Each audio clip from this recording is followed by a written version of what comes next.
নমস্কার, আমার আপনজনেরা, রুদ্রবার্তা টুডেতে আপনাদের সকলকে স্বাগত জানাই। আমি রুদ্রপ্রসাদ ব্যানার্জি।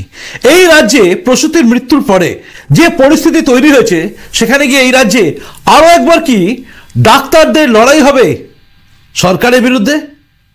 আরো একবার কি আমরা দেখবো সেই পরিস্থিতি, যে পরিস্থিতিটা আমরা ভুলতে চেয়েছিলাম, যে এরকম পরিস্থিতি তৈরি না হোক। একদিকে ডাক্তার, আরেকদিকে সরকার, এই পরিস্থিতি তৈরি না হোক। কিন্তু আবারও কি সেদিকে এগোচ্ছে? কারণ প্রশ্নটা উঠছে এই বর্তমানে যে পরিস্থিতি হয়েছে তার পরিপ্রেক্ষিতে, এবং এই প্রশ্ন ওটা স্বাভাবিক। কারণ যেভাবে প্রসূতির মৃত্যুর পরে পুরোপুরি দোষটা 12 জন ডাক্তারের কাঁধে চেপে গেল, তারপর কিন্তু প্রশ্ন উঠছে যে এই রাজ্যে কেন শুধুমাত্র ডাক্তারদের দায়ী করা হচ্ছে? কেন কেন এই যে সিস্টেম, যারা নিষিদ্ধ স্যালাইনটাকে নিয়ে নিল, যে স্যালাইন কোম্পানিটাকেই বলছে এটা চলবে না, সেই রকম একটা দাগি কোম্পানি স্যালাইন কি করে হসপিটালে এলো, কি করে রোগীদের গায়ে এটা চলে গেল? এটা প্রশ্ন উঠবে না? কারা কিনলো, কারাই বা এই কোম্পানিকে এখনো পর্যন্ত এই রাজ্যে কারখানা চালানোর অনুমতি দিয়ে রেখে দিয়েছেন? এই প্রশ্নগুলো উঠবে না? আর এই প্রশ্নগুলো যখন উঠছে, তখনই প্রশ্ন হচ্ছে যে এবার কি সংঘাত দেখবো? তার কারণ আবহ সেরকম তৈরি হয়েছে।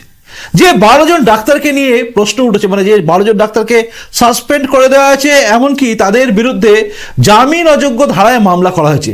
এ প্রসঙ্গে আজকে বিরোধী দলনেতা, মানে এই রাজ্যের বিরোধী দলনেতা শুভেন্দু অধিকারী একটি প্রেস বাইটে কি বলেছেন শুনুন।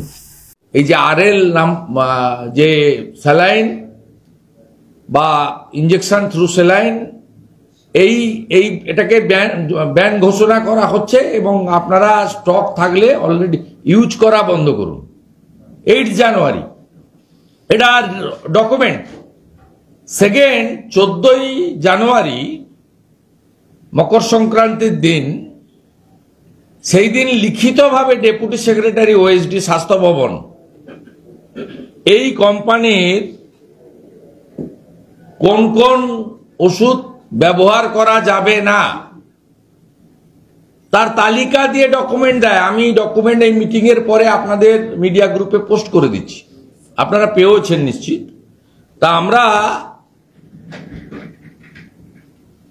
এই যদি কোম্পানিটাকে ব্যান ডিক্লেয়ার হয়, ওষুধ যদি সন্দেহজনক হয়, মহারাষ্ট্রের ল্যাবে যদি পাঠানো হয়ে গিয়ে থাকে, তাহলে অপারেশন থিয়েটার তার গেটে সিসিটিভি লাগানো, জুনিয়র ডাক্তার কর্তব্যে অবহেলা, এই গল্পটা এলো কোথা থেকে? এটা পশ্চিমবঙ্গ ভারতীয় জনতা পার্টি, তার ডক্টর সেল এবং রাজ্যের বিরোধী দলনেতা আপনাদের মাধ্যমে মাননীয় অপদার্থ স্বাস্থ্যমন্ত্রী 13.5 বছর ধরে পুলিশ আর স্বাস্থ্যকে জলাঞ্জলি যিনি দিয়েছেন, তার কাছে আমরা জানতে চাই।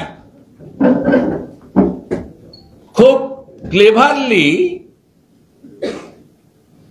এখানে যেমন সঞ্জয় রায়ের উপর দিয়েই সবটা গেছে, তিনি হয়তো অভিযুক্ত, কারণ সুপ্রিম কোর্ট, সিবিআই এসব হচ্ছে, আরো অনেকে অভিযুক্ত। এখানেও যদি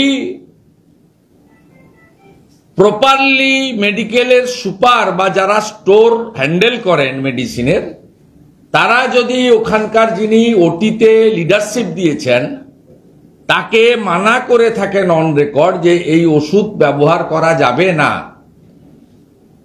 তারপরেও যদি করে থাকেন, তদন্তে উঠে আসে নিশ্চিতভাবে এই ওষুধ ব্যবহার করার জন্য সরকারের আপত্তির পরেও তিনি দোষী হতে পারেন। কিন্তু কর্তব্যে অবহেলার টার্মটা এবং একসঙ্গে আরজি করের জুনিয়র ডক্টরদের যে আন্দোলন, সেই আন্দোলনে বিব্রত মুখ্যমন্ত্রী তথা অপদার্থ স্বাস্থ্যমন্ত্রী তার প্রতিহিংসা পরায়ণতাকে চরিতার্থ করার জন্য এই সুযোগটাকে কাজে লাগিয়ে এই সাসপেনশন যেটা করেছেন, এটা অবৈধ, অগণতান্ত্রিক। শুধু তাই নয়, এরা কেউ ক্যাপিটেশন ফি দিয়ে কোনো প্রাইভেট মেডিকেল কলেজ থেকে ডাক্তার হননি, ম্যানেজমেন্ট কোটার ডাক্তার নয়। আমরা যা খোঁজ নিয়েছি, এরা প্রত্যেকে মেধাযুক্ত, পড়াশোনা করে এসে সাধারণ মধ্যবিত্ত কৃষক পরিবার থেকে উঠে আসা সমস্ত কৃতি ছাত্র ছাত্রী যারা পড়াশোনার মধ্য দিয়ে নিজেদের মেধা অধ্যবসায়ের বিকাশ ঘটিয়ে ডাক্তারি পেয়েছেন, তাদের ক্যারিয়ারটাকে ধ্বংস করার জন্য এবং এদের মাধ্যমে ভারতীয় জনতা পার্টির ডক্টর সেলি বলুন, অরাজনৈতিক এনএমও বলুন, বা অন্য যে সমস্ত জুনিয়র ডক্টরস ফোরাম যারা আছেন, নন পলিটিক্যালি লড়াই করছেন বা তারা সবাই মিলে করছেন, তাদেরকে কার্যত ভয় দেখানোর জন্য মেদিনীপুর কোতোয়ালি পিএসএ এই 12 জনের নামে নন বেলেবল অফেন্স দিয়ে সিওমইচকে বাধ্য করানো হয়েছে এফআইআর করতে। অর্থাৎ শুধু সাসপেনশন নয়, এক্ষুনি যদি আমাদের এই এফেক্টেড ডক্টরসরা আদালতে গিয়ে কোনো প্রোটেকশন না চান বা না পান, তাহলে তাদের গ্রেপ্তার করার অ্যাম্পল স্কোপ এই vindictive lady, worthless health minister of our state Mamata Banerjee, তিনি তার পুলিশকে দিয়ে নেবেন। শুনলেন, তিনি কিন্তু পরিষ্কার করে বলছেন যে জুনিয়র ডাক্তারদের যে আন্দোলন আমরা দেখেছিলাম, অভয়াকাণ্ড, আমরা তো এমনিতেই আত্মবিস্মৃত জাতি, আমরা ভুলে যাই যে অভয়াকাণ্ডটা কি হয়েছে। অভয়াকাণ্ড অনেকে হয়তো ভুলে গেছেন, কারণ ভুলে যাওয়াই হয়তো আমাদের জন্মগত অধিকার, তাই ভুলে গেছি। কিন্তু একটা কথা মনে রাখবেন, সেদিনের সেই আন্দোলন যে সমস্ত জুনিয়র ডাক্তাররা করেছিল, যার জন্য অভয়াকাণ্ড গোটা বিশ্ব জেনে গেল, সেই জুনিয়র ডাক্তার এবং ডাক্তারদের ওপরে এবার কি প্রতিহিংসা ফলানো হচ্ছে, এটা খুব জানতে ইচ্ছে করছে। আর এই প্রশ্নটা বারবার উঠছে, কারণ এইভাবে জামিন অযোগ্য ধারায় ডাক্তারদের বিরুদ্ধে মানে অনিচ্ছাকৃত মৃত্যু। দেখুন, একটা কথা আমি আপনাদের বলি, সেটা হচ্ছে গাফিলতিতে যদি মৃত্যু হয়ে থাকে অবশ্যই অবশ্যই তার বিরুদ্ধে ব্যবস্থা নেওয়া উচিত। কারণ সরকারি ডাক্তার হসপিটালে থাকবেন, সেখানে আমরা যাব, চিকিৎসা পাবো। যদিও এই রাজ্যের মুখ্যমন্ত্রী বিভিন্ন হসপিটালে যান না, কারণ তিনি বাধা ধরা এসএসকেএম হসপিটালে যান, কিন্তু অন্যান্য হসপিটাল সেখানে তো আমরা যাব। সেখানে ডাক্তাররা যদি না থাকেন, তাহলে আমাদের প্রশ্ন ওঠে যে আমরা তাহলে কোথায় যাব? ডাক্তাররা যদি নার্সিংহোমে চলে যান, সেখানে গিয়ে যদি অপারেশন করেন, তাহলে আমরা কোথায় যাব? এটা বড় প্রশ্ন। কিন্তু সেই প্রশ্নের মধ্যে এই প্রসূতির মৃত্যুর জন্য দায়ী করে দিয়ে স্যালাইনের কাণ্ডটাকে ঢেকে দেওয়ার চেষ্টা কেন হচ্ছে?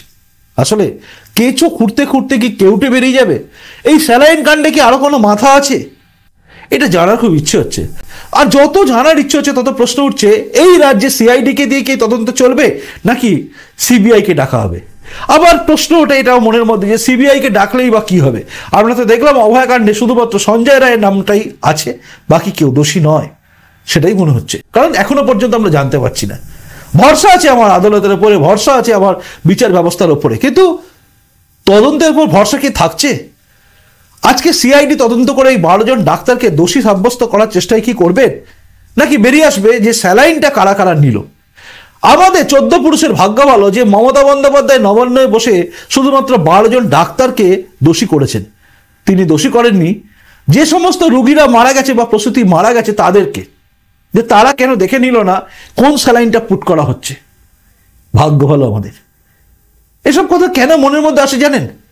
আজকে এত বড় একটা গাফিলতি, যে স্যালাইন কর্ণাটক থেকে বলে দিল আমরা এই স্যালাইন নেব না, সেখানে যখন বলে দিল নিষিদ্ধ ঘোষণা করলো, সেখানে যখন নিচ্ছে না, সেই স্যালাইন কি করে এই রাজ্যের হসপিটালগুলোতে থাকে, যেটা সরকারি হসপিটাল? মানে কি চলছে? আজকে আমাদের মানে জনগণকে জানতে হবে, জনগণকে ভাবতে হবে, জনগণকে বুঝতে হবে। আজকে একটা প্রতিহিংসামূলক কার্যকলাপ চলছে বলে কিন্তু বিরোধী দলনেতা অভিযোগ করছে, এবং আমাদেরও মনে হচ্ছে যে কেন এটা হচ্ছে, কেন, কারা আছে এর দায়িত্বে? আজকে 12 জনকে সাসপেন্ড করে দিলেন মুখ্যমন্ত্রী সঙ্গে সঙ্গে, অথচ অভয়াকাণ্ডে সন্দীপ ঘোষকে তিনি কিন্তু সাসপেন্ড করেননি। তিনি উল্টে তাকে ট্রান্সফারটাও আটকে দিয়েছিলেন, তাই না? তাই এগুলো প্রশ্ন ওঠে, আর্থিক দুর্নীতিটা ব্যাপারটাকে ঢেকে দেওয়ার জন্য এই সমস্ত কিছু হচ্ছে। আর এই প্রশ্নগুলো তো উঠবেই, ছোট মিডিয়া হিসেবে আমরাই না হয় তুললাম, যে এই প্রশ্নগুলো সামনে আসছে, যে উত্তর দিন মমতা ব্যানার্জি, এই স্যালাইন কেন নেওয়া হলো এর উত্তর দিন। ডাক্তারদের যদি গাফিলতি থাকে, গাফিলতির জন্য তাদের শাস্তি হোক, কিন্তু এই স্যালাইনের জন্য যাদের মৃত্যু হলো, পোস্টমর্টম রিপোর্ট কি বলছে? স্যালাইনের জন্য মৃত্যু হয়েছে নাকি ডাক্তারবাবু ছিল না বলে মৃত্যু হয়েছে, এটা জানার ইচ্ছে করছে। আমাদের সবার জানার ইচ্ছে করছে পোস্টমর্টম রিপোর্টে কি বলছে, যে বিষাক্ত স্যালাইনের জন্য মারা গেছে নাকি এমনি মারা গেল। যাদের যাদের শরীরে এই বিষাক্ত স্যালাইন ঢুকেছে তাদের লিস্ট দিন, আপনারা একটা পুরো লিস্ট দিন যে কাদের কাদের গায়ে এই স্যালাইন গেছে। এরপর আপনি কোন কোন ডাক্তারদের দোষী করবেন। এখন শোনা যাচ্ছে নার্সদের উপরে নাকি প্রকোপ, মানে হঠাৎ করে যেন পুরো সিস্টেমটার উপর প্রকোপ দেখানো শুরু করেছেন, মানে দেখ এবার তোদের তালে পেয়েছি, এই ব্যাপারটা এসে যাচ্ছে না তো। এই প্রশ্নগুলো কিন্তু উঠছে, আর এই প্রশ্নের উত্তর খুঁজবো আমরা বারবার লাগাতার। আর প্রশ্নের উত্তর আমরা খুঁজবো শির দ্বারা সোজা রেখে, কারণ রুদ্রবার্তা টুডে মানে যেখানে শির দ্বারা বিক্রি হয় না।